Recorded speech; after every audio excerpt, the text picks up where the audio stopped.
जय हिंद दोस्तों, स्वागत है आपका हमारे YouTube चैनल जीके बुक्स 32 पर। आज हम सामान्य ज्ञान से संबंधित महत्वपूर्ण 30 प्रश्न करेंगे और लास्ट में हमने इसी क्लास में से एक प्रश्न का टेस्ट भी रखा है। उसका जवाब आप हमें कमेंट बॉक्स में कमेंट करके बताना और आपने 30 में से कितने प्रश्न सही किए वो भी आप कमेंट बॉक्स में बताना। शुरुआत करते हैं पहले प्रश्न से। पहला प्रश्न है, तुम मुझे खून दो मैं तुम्हें आज़ादी दूंगा, ये शब्द किसने कहे थे? तुम मुझे खून दो मैं तुम्हें आज़ादी दूंगा, ये शब्द किसने कहे थे? हमारे ऑप्शन है महात्मा गांधी ने, लाला लाजपत राय ने, सुभाष चंद्र बोस ने, पंडित जवाहरलाल नेहरू ने। हमारा सही उत्तर हो जाएगा option number C, Subhash Chandra Bose ने यह शब्द कहे थे, तुम मुझे खून दो मैं तुम्हें आज़ादी दूंगा।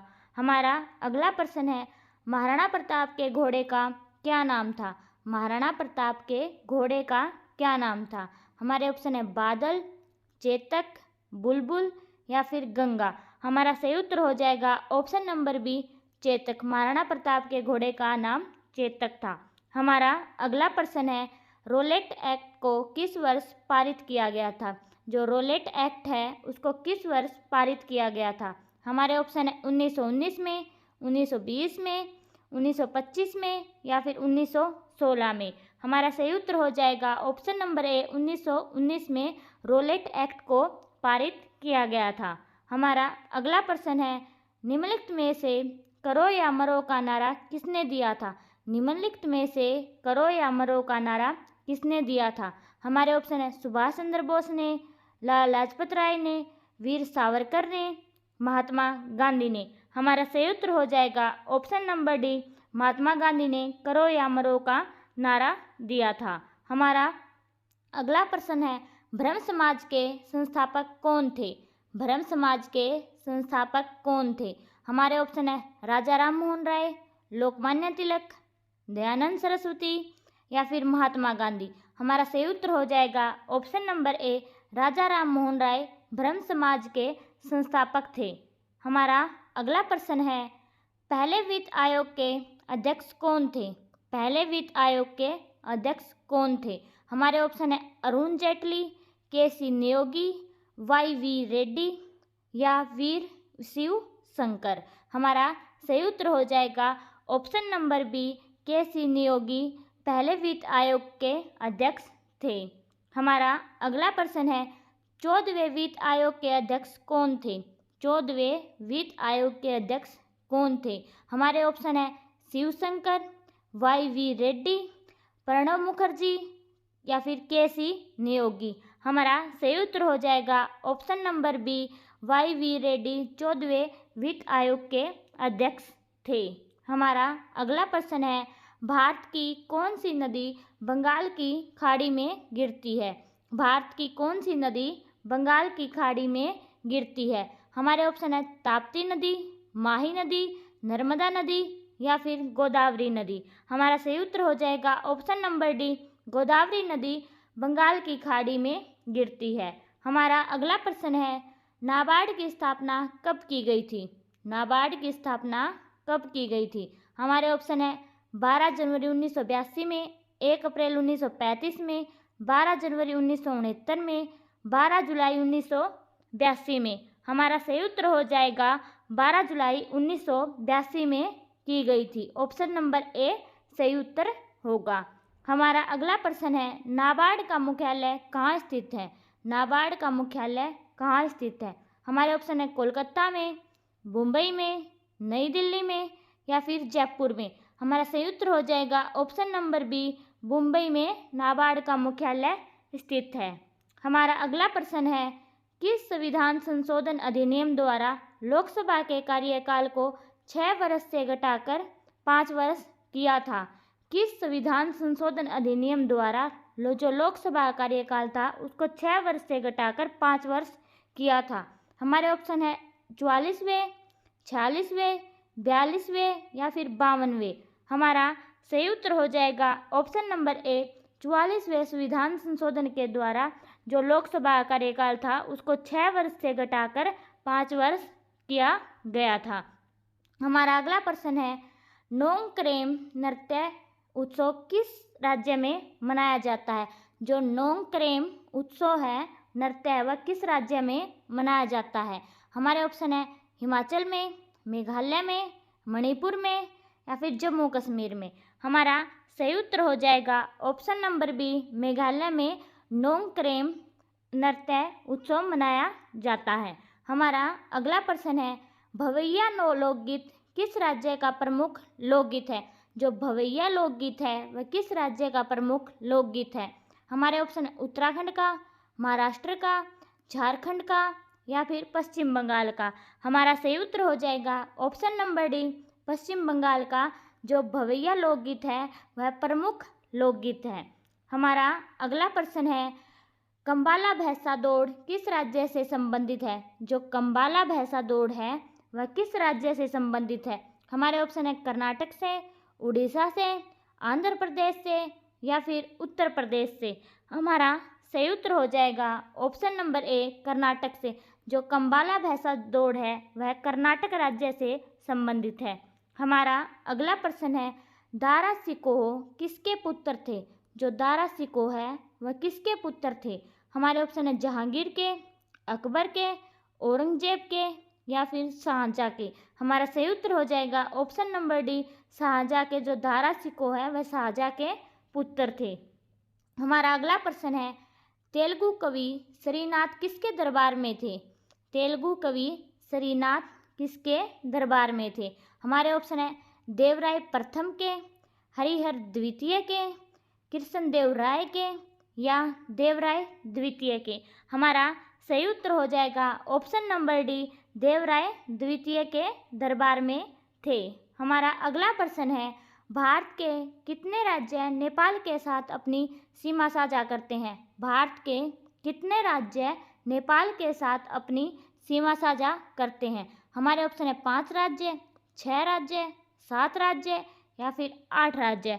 हमारा सही उत्तर हो जाएगा ऑप्शन नंबर ए, 5 राज्य भारत के नेपाल के साथ सीमा साझा करते हैं। हमारा अगला प्रश्न है हम्पी उत्सव किस राज्य में मनाया जाता है? जो हम्पी उत्सव है वह किस राज्य में मनाया जाता है? हमारे ऑप्शन है महाराष्ट्र में, उत्तर प्रदेश में, कर्नाटक में या फिर बिहार में। हमारा सही उत्तर हो जाएगा ऑप्शन नंबर सी, कर्नाटक में हम्पी उत्सव बड़ी धूमधाम से मनाया जाता है। हमारा अगला प्रश्न है नाबार्ड की स्थापना किस पंचवर्षीय योजना के दौरान की गई थी? नाबार्ड की स्थापना किस पंचवर्षीय योजना के दौरान की गई थी? हमारे ऑप्शन है दूसरी पंचवर्षीय योजना के दौरान, तीसरी या फिर चौथी या फिर छठी। हमारा सही उत्तर हो जाएगा ऑप्शन नंबर डी, छठी पंचवर्षीय योजना के दौरान नाबार्ड की स्थापना की गई थी। हमारा अगला प्रश्न है मेघालय को पूर्ण राज्य का दर्जा कब मिला था? मेघालय को पूर्ण राज्य का दर्जा कब मिला था? हमारे ऑप्शन है 1971 में, 1972 में, 1973 में या फिर 1974 में। हमारा सही उत्तर हो जाएगा ऑप्शन नंबर बी, 1972 में मेघालय को पूर्ण राज्य का दर्जा मिला था। हमारा अगला प्रश्न है मैराथन में तय की जाने वाली आधिकारिक दूरी कितनी होती है? मैराथन में तय की जाने वाली आधिकारिक दूरी कितनी होती है? हमारे ऑप्शन है 26 मील 385 गज, 12 मील 385 गज, 22 मील 385 गज, 15 मील 385 गज। हमारा सही उत्तर हो जाएगा ऑप्शन नंबर ए, 26 मील 385 गज होती है। हमारा अगला प्रश्न है हरिजन पत्रिका का प्रकाशन किसने किया था? हरिजन पत्रिका का प्रकाशन किसने किया था? हमारे ऑप्शन है लाला लाजपत राय ने, BR अम्बेडकर ने, महात्मा गांधी ने, ज्योतिबा फूले ने। हमारा सही उत्तर हो जाएगा option number C, Mahatma Gandhi ने हरिजन पत्रिका का प्रकाशन किया था। हमारा अगला प्रश्न है संघ लोक सेवा आयोग अपनी रिपोर्ट किसे सौंपता है? संघ लोक सेवा आयोग अपनी रिपोर्ट किसे सौंपता है? हमारे ऑप्शन है प्रधानमंत्री को, लोकसभा अध्यक्ष को, उपराष्ट्रपति को या फिर राष्ट्रपति को। हमारा सही उत्तर हो जाएगा ऑप्शन नंबर डी, राष्ट्रपति को। जो संघ लोक सेवा आयोग है वह अपनी रिपोर्ट राष्ट्रपति को सौंपता है। हमारा अगला प्रश्न है शक्ति की एसआई संख्या कौन सी है? शक्ति की एसआई संख्या कौन सी है? हमारे ऑप्शन है जूल, वोल्ट, वाट या फिर ओम। हमारा सही उत्तर हो जाएगा ऑप्शन नंबर सी, वाट शक्ति की ऐसा संख्या होती है। हमारा अगला प्रश्न है, निम्नलिखित में से रबी की फसल कौन सी है? निम्नलिखित में से रबी की फसल कौन सी है? हमारे ऑप्शन है मूंगफली, चना, कपास या फिर पटसन। हमारा सही उत्तर हो जाएगा ऑप्शन नंबर बी, चना रबी की फसल है। हमारा अगला प्रश्न है, नवंबर 1946 में संविधान सभा का गठन किस योजना के तहत किया गया था? नवंबर 1946 में संविधान सभा का गठन किस योजना के तहत किया गया था? हमारे ऑप्शन है इरविन आयोग योजना, हंटर कमीशन योजना, साइमन कमीशन योजना या फिर कैबिनेट मिशन योजना। हमारा सही उत्तर हो जाएगा option number D, cabinet mission योजना के तहत संविधान सभा का गठन किया गया था। हमारा अगला प्रश्न है, निम्नलिखित में से कौन सा देश क्षेत्रफल की दृष्टि से भारत का सबसे छोटा पड़ोसी देश है? निम्नलिखित में से कौन सा देश क्षेत्रफल की दृष्टि से भारत का सबसे छोटा पड़ोसी देश है? हमारे ऑप्शन है नेपाल, मालदीव, बांग्लादेश या फिर अफगानिस्तान। हमारा सही उत्तर हो जाएगा option number B, Maldives Bharat का सबसे छोटा पड़ोसी देश है। हमारा अगला प्रश्न है, संपूर्ण क्रांति का नारा किसके द्वारा दिया गया था? संपूर्ण क्रांति का नारा किसके द्वारा दिया गया था? हमारे ऑप्शन है महात्मा गांधी के, लाला लाजपत राय के, सुभाष चंद्र बोस के, जयप्रकाश नारायण के। हमारा सही उत्तर हो जाएगा option number D, Jayaprakash Narayan के द्वारा संपूर्ण क्रांति का नारा दिया गया था। हमारा अगला प्रश्न है, मौलिक कर्तव्यों को किस वर्ष भारत के संविधान में जोड़ा गया था? जो मौलिक कर्तव्य हैं उनको किस वर्ष भारत के संविधान में जोड़ा गया था? हमारे ऑप्शन 1986 में, 1996 में, 1976 में या फिर 1966 में। हमारा सही उत्तर होगा ऑप्शन नंबर सी, 1976 में मौलिक कर्तव्यों को भारत के संविधान में जोड़ा गया था। हमारा अगला प्रश्न है, आज की क्लास का हमारा लास्ट प्रश्न और एक प्रश्न हमने आगे टेस्ट के लिए रखा, उसका जवाब भी आप हमें कमेंट बॉक्स में बताना। हमारा लास्ट प्रश्न है, बेटी बचाओ बेटी पढ़ाओ योजना निम्नलिखित में से किस वर्ष शुरू की गई थी? बेटी बचाओ बेटी पढ़ाओ योजना निम्नलिखित में से किस वर्ष शुरू की गई थी? हमारे ऑप्शन है जनवरी 2014 में, जनवरी 2015 में, जनवरी 2016 में, जनवरी 2017 में। हमारा सही उत्तर हो जाएगा ऑप्शन नंबर बी, जनवरी 2015 में। 22 जनवरी 2015 में शुरू की गई थी। हमारा टेस्ट का प्रश्न है, इसी क्लास में से है, इसका जवाब आप हमें कमेंट बॉक्स में बताना। नाबार्ड का मुख्यालय कहाँ स्थित है? हमारे ऑप्शन है कोलकाता में, मुंबई में, नई दिल्ली में या फिर जयपुर में। आप इसका जवाब हमें कमेंट करके बताना।